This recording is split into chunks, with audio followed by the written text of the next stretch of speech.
She just wanted a quiet night out, but what Helen experienced at the Jazz Vibes Lounge would haunt her forever. A charming stranger, a warm aroma, and a truth buried beneath the oak tree. This isn't just a story, it's a message from beyond.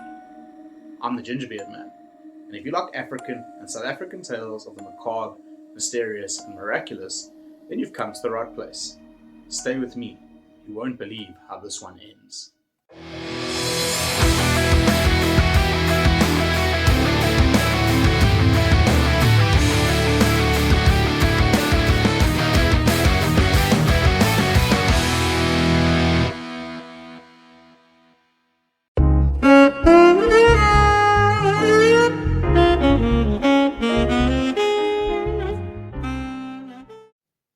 Helen Williams slid into a Mini Cooper, closed the door, and stared blankly ahead. 2 grueling weeks of non-stop work had her completely drained. She reached for her keys, but then a soft tap on the window. Her friend Jennifer was there, knuckles lightly tapping the glass, a small smile playing on her lips. Helen rolled down the window. "Hey you," Jennifer said. "We're all going out tonight. Wanna come?" Helen smiled weakly. "Is Blake going to be there?" she asked. Jennifer sighed. "Yes, but that doesn't mean you can't let your hair down, especially after what we've just finished." Helen's smile faded. "You guys go and have fun. I'll join you next time." Jennifer opened her mouth to argue, but then she saw the tears in Helen's eyes. "Too soon?" Jennifer whispered. Helen nodded. She put her hand on Jennifer's. The drive home felt endless. Once inside her studio apartment, Helen grabbed a sparkling water and sank into her couch. The more she thought about it, the more she agreed with her friend Jennifer. She needed to go out and let her hair down. But she couldn't bear the thought of being anywhere near Blake. After scrolling through her phone for options, she settled on a trip to Melville, something to match her mood. 15 minutes later, Helen stepped out and got into an Uber. 10 minutes on, she arrived in Melville. After walking around, she settled on the Jazz Vibes Lounge. She ordered a cappuccino and began to browse the menu. That's when she noticed him. Tall, athletic, and undeniably handsome. Helen overheard his conversation with the waiter. "Excuse me, miss," the waiter said, approaching the table. "There's been a misunderstanding. This table was reserved." Helen looked around. No other tables were free. Annoyed, she crossed her arms. "Not my fault you gave me the table," she said. The waiter looked like he might faint. But before he could respond, the man interrupted. "I'm Bongani," he said, ignoring the waiter. "I reserved this table, but if you don't mind company, I'd be happy to share it." Something about him calmed Helen. Her first instinct was to decline, but she welcomed him instead. The conversation flowed smoothly. Bongani did not drink alcohol. Helen felt no pressure to drink either. The music, the atmosphere, the calm.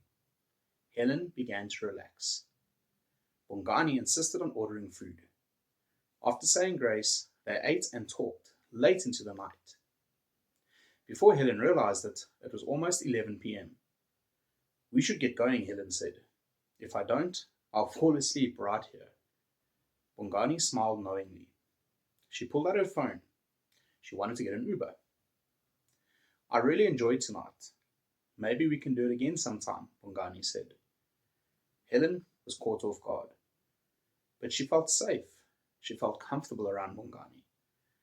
She took his phone and saved her number on his phone, then went back to ordering the Uber. "No Ubers," she muttered. "You can wait at my place until one is free," he suggested. "I stay with my sister. She's a nurse, but she won't mind." Helen hesitated. Finally, she nodded. "Okay, you can go to your place." They left the lounge, walking past the Shell garage. There were 2 attendants on duty. The one nodded towards the other, pointing to the pair. "Here we go again," he muttered. His colleague frowned, watching them with concern. After 10 minutes of walking, they arrived at Melville News. Bongani led her to Unit 3 and opened the door.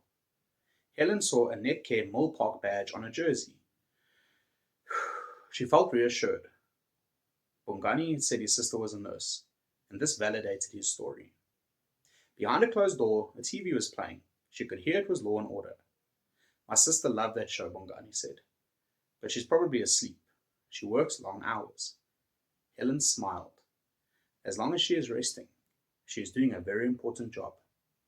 They chatted quietly until Bongani excused himself to the bathroom. Left alone, Helen noticed a warm aroma filling the room. A soft melody drifted from the other room. James Blunt's You're Beautiful. The mixture of scent, sound, and comfort overwhelmed her. Slowly, she drifted off to sleep. She awoke suddenly, cold and confused. The warmth, the music, the comfort, all gone. She wasn't on Bongani's couch. She was under a huge oak tree, shivering in the dark. Helen hugged her coat tighter and stood up. In the distance, the Shell garage's lights flickered. She checked for her phone and wallet. Both were there. She decided she would go to the garage and wait somewhere warm while she ordered an Uber. After long, an Uber pulled up. Helen moved toward it, but a petrol attendant stopped her. "This isn't my business, man," he said carefully. "But are you okay? I saw you leave with a man, and later you were walking in the park." Helen smiled weakly, thanked him, and assured him that she was fine. Once in the Uber, Helen noticed something unexpected. A second phone. Bongani's phone was in her pocket. Confused and curious, she paid the driver an extra fee to first stop at Bongani's place. Once at the gate, Helen pressed the intercom for Unit 3. A woman's voice answered. "How may I help you?" it said. Helen was hesitant. "I have Bongani's phone and some questions," she said. The gate opened, and Helen walked through. Just as Helen raised her hand to knock on the door, it swung open. A woman in a nurse's uniform stood before her. "Hi, I'm Tandy," she said, extending her hand. Helen shook her hand, and she looked puzzled. Tandy looked at Helen sadly.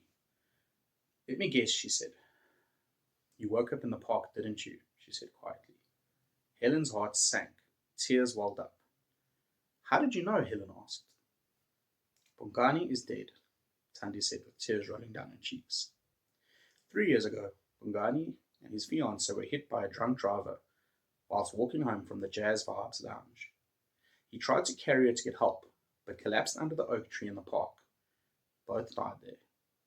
Every year on this date, Bongani's spirit will befriend a woman at the Jazz Vibes lounge. He will walk her home, and when she falls asleep, he will carry her to the oak tree in an attempt to bring himself and his fiancée a sense of peace. Helen was shocked, speechless.